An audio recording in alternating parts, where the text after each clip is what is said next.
자, 안녕하세요. 안녕하세요. 네, 공중보건 담당하고 있는 김희영입니다. 일단 수업 들어가기 전에 반가운 얼굴들도 있고 낯익은 얼굴들도 있습니다. 그렇죠? 우리 한 달을 탔으니까 이제 슬슬 출발을 할 건데 일단 시작하기 전에 우리 그동안 문제가 어떤 문제들이 나왔는지 한번 보도록 하겠습니다. 자, 보시면 자, 이게 제가 일부러 그러니까 평균을 내진 않았어요. 평균 내면 또 그거에 얽매여서 그것만 해야지 이러실까봐. 그래서 2018년부터 최근에 2022년까지 나왔던 문제들을 좀 봤는데, 자, 흐름을 잠깐만 보시면요. 흐름이 그렇게 어떤, 그게 없어요. 규칙이 없어요. 그러니까 여러분들이 어떤 게 대부분 많이 나왔는지 그걸 좀 보시면 되는데, 일단 개념 부분을 보시면 이게 맨 처음에 하나 했다가 5개 조금 줄긴 줄었어요. 2022년에. 그리고 역학은 굉장히 많구나. 예전에도 많았고 지금도 최근도 많구나. 이거는 코로나 때문에 더 그런 것 같긴 해요. 그래서 역학 부분이 훨씬 많이 나오는구나. 근데 통계 부분이 요때 좀 나왔다가 그 다음에 2022년에 좀 안 나왔었습니다. 그러니까 통계 부분은 그렇게 시간적 투자를 하기는 좀 아까울 정도로 그렇게 많이 나오진 않는구나 하시면 되고요. 자, 모자 보건하고 인구도 보시면 그냥 꾸준히 1개, 2개 이 정도 나옵니다.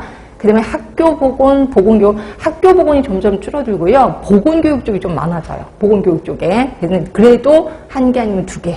그 다음에 이제 정신건강이 은근히 좀 나오기 시작합니다. 왜냐면 우리 지금 현재 우리나라 사람들이 정신건강이 흔들리고 있고, 그다음에 보건소에서 주로 하는 게 정신건강에 대해서 좀 사업을 많이 하고 있거든요.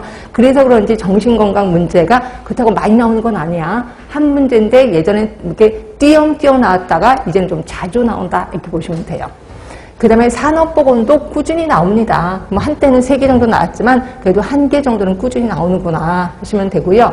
자, 아까 역학이 제일 많이 나온다 그랬습니다. 역학 다음으로 많이 나오는 게 환경보건이라고 보시면 돼요. 환경보건. 그래서 4개, 3개. 한때는 뭐 2개긴 하지만 대부분 3개 이상이구나 이렇게 생각하시면 돼요.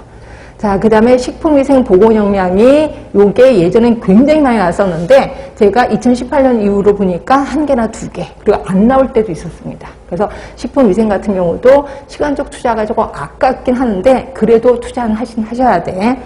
그 다음에 위생해충, 기생충 관리가 진짜 안 나오긴 하더라고요. 근데 여기 지방에서는 좀 나오는 편입니다. 근데 서울가 이건 지금 공개된 문제만 지금 제시를 한 거기 때문에 공개된 문제에서는 위생해충이나 기생충 관리는 거의 없었다. 이렇게 보시면 되고요.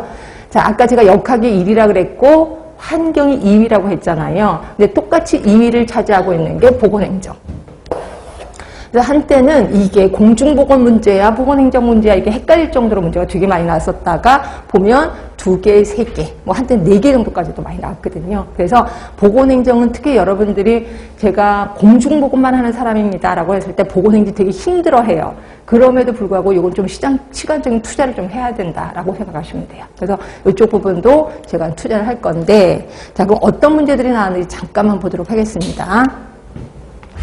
자, 개념 부분에서는 당연히 발달사, 역사 부분이 좀 많이 나오고요. 그 다음에 공중보건의 개념, 윈슬로우 교수. 뭐 당연히 유명하니까 나왔겠구나. 그리고 이분만큼 유명하신 분이 라논드라는 사람이에요. 그래서 라논드 오늘 배우실 겁니다. 이 부분도 좀 기억해 주시고. 그 다음에 또 삼총사라고 생각하시면 돼. 윈슬로우, 라논드, 레벨과 클락. 이게 삼총사입니다. 그래서 다 삼총사가 비등비등하게 시험 문제가 나온다 하시면 되고요. 그 다음에 1차 보건 의료, 그리고 조직적인 지역사회 노력. 이건 윈슬로우 겁니다. 윈슬로우 교수가 공중보건을 할 때 조직적인 지역사회 노력, 그러면서 이거 계속해서 끊임없이 나오고 있거든요. 이런 것들이 좀 나오고, 그 다음에 이론으로는 건강 믿음 모형. 여기 좀 많이 나오더라고요. 그래서 요거는 머릿속에 좀 각인을 하는 게 좋겠다 하시면 되고, 그 다음에 요즘 슬슬 올라가는 문제 중에 하나가 생태학적 보건사업 접근 방법. 요 부분이 좀 나오기 시작합니다. 그 다음에 라노도 또 나왔고 체드윅이라는 사람도 좀 기억을 해두시면 되고, 그 다음에 프리시드, 프로시드 모형 이것도 좀 자주 나와요. 좀 모형이 좀 어렵거든요. 근데 그런데도 불구하고 저는 이걸 좀 머릿속에 각인하라라고 얘기하고 있고, 스와트 분석 들어는 보셨을 겁니다. 이것도 좀 자주 나오고, 그 다음에 굉장히 유명한 헬스 플랜 2030 국민건강증진종합계 들어는 보셨을 겁니다. 근데 이 부분이 시험 문제 자주 나올 수밖에 없다 하시면 되고, 자, 그 다음 역학 부분은 좀 많이 나옵니다. 그러니까 역학 부분은 안 나오는 쪽이 없다고 생각하시면 돼요. 다 나옵니다, 그냥. 특히 계산하는 거예요. 동명, 뭐 2차 발병률, 교차비, 상대 위험도, 신뢰도 계속해서 계산하는 거 계속해서 끊임없이 나오는 거고요. 그다음에 역학 연구 방법, 단면조사 연구, 환자 대조군, 기술 역학, 특히 코호트 연구. 하여튼 얘네들은 돌아가면서 나오기도 하더라고요.